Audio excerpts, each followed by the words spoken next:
अस्सलाम वालेकुम।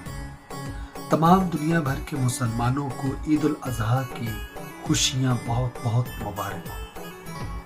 मैं हमेशा की तरह आज फिर ये मैसेज कन्वे करूँगा कि अपनी खुशियों में अपने गिरदो नवा के तमाम ज़रूरतमंदों को, तमाम मजलूम और मजबूर और जितने भी मसाकीन हैं, उनको अपनी खुशियों में याद रखते हुए उनका हिस्सा उन तक ज़रूर पहुँचाइएगा।